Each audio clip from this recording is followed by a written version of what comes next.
a otro amigo de la casa. Vamos con Jorge Gómez Naredo, coordinador del periódico Regeneración, analista político, colaborador de Polemón MX y miembro de esta familia sin censura. Jorge Gómez Naredo, un abrazo, ¿cómo te va?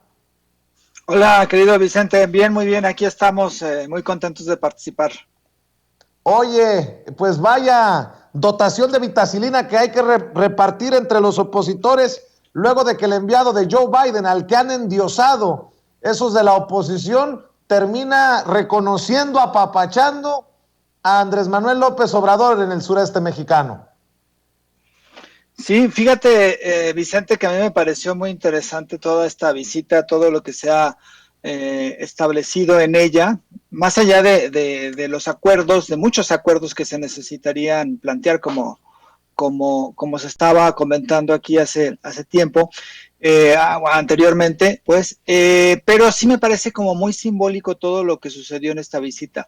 El, eh, Parte del odio de un sector de la oposición, prácticamente toda la oposición, pero también de un sector social que coincide con la oposición, conservador, que es muy racista, que es muy clasista, que discrimina y que durante muchísimos años se sintió dueño del país, se sintió dueño de los recursos que había en el país, se sintió dueño de todo,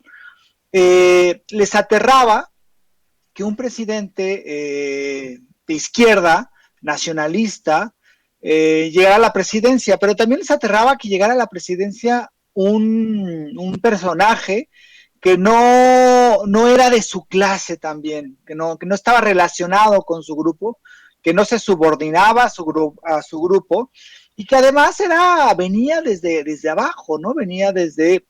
un pequeño pueblo en Tabasco, que había sido presidente de un partido de izquierda, que siempre tenía contacto con la gente, que no vestía de etiqueta, que no se había enriquecido con los recursos públicos, que no vivía en una mansión, que no iba en un auto BMW, y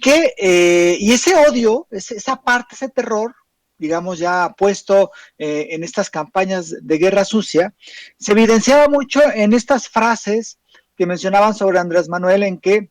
decían que Andrés Manuel no debía ser presidente porque no sabía hablar inglés, que cómo era posible que el presidente o que el candidato a la presidencia se hubiera tardado más de 10 años en titularse, de cómo era posible que un presidente que se comía las letras o que le ponía eses a las palabras fuera a ser el máximo mandatario del país, y todo ese clasismo concentrado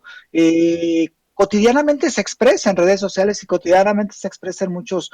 espacios. Se dice de Andrés Manuel que es un ignorante, que no sabe, que cómo es posible que un tipo,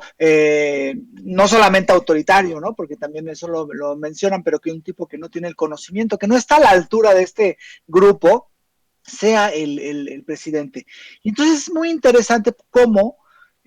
muchos de estos sectores decían que Andrés Manuel iba a ser el ridículo en la política internacional, que no sabía hablar inglés, que cómo era posible que no representara a los mexicanos un individuo como AMLO, y además mencionaban que si salía iba a ser como completo ridículo y que iba a ser muy mal para los mexicanos. Incluso ahora se dice que ponen el grito en el cielo, que qué va a decir Andrés Manuel cuando vaya a la ONU, o qué dice Andrés Manuel en las reuniones. Todos estos chistes, burlas clasistas y racistas y llenas de discriminación, pues ahora sí que es muy interesante cómo este personaje que ellos tanto minusvaloran, tanto agreden, de una forma muy clasista y muy racista, esté haciendo lo que está haciendo. Es decir, que haya logrado mantener una relación con Trump, que era un personaje muy complicado, y que esa relación se mantenga de una forma distinta con Biden, y que además estas cosas que tachaban los de la oposición como ridículos, cuando dijo Andrés Manuel que había que invertir en programas sociales, que había que invertir, que Estados Unidos que le iba a presentar el programa Sembrando Vida a Estados Unidos para que invirtiera, y todas estas ideas que las tachaban de absurdos la oposición, y que ahora estas cosas han sido simbólicamente muy importantes porque se está llevando parte de la agenda en este país, en México, y ya no hay una completa sumisión, como en gobiernos anteriores, a los intereses de Estados Unidos. Y además, simbólicamente, y además mediáticamente, y seguramente social y políticamente, que un funcionario de Estados Unidos alabe de esa forma programas sociales que no tengan que ver con violencia, ni tengan que ver con combate al crimen organizado, sino que tengan que ver con desarrollo social, sino que tengan que ver con justicia, que lo alabe de la forma en cómo se expresó ayer Kerry de los programas de Estados Unidos. Creo que es un cambio radical en la forma en cómo se lleva la relación entre México y Estados Unidos. Y ese personaje que fue tan discriminado, que fue tan, y que ha sido tan vilipendiado, pues yo creo que les ha de doler muchísimo a los de la oposición observar cómo se ha manejado la política y la relación con Estados Unidos y cómo México, de tener personajes con una, digamos, con poco liderazgo a nivel internacional en América Latina,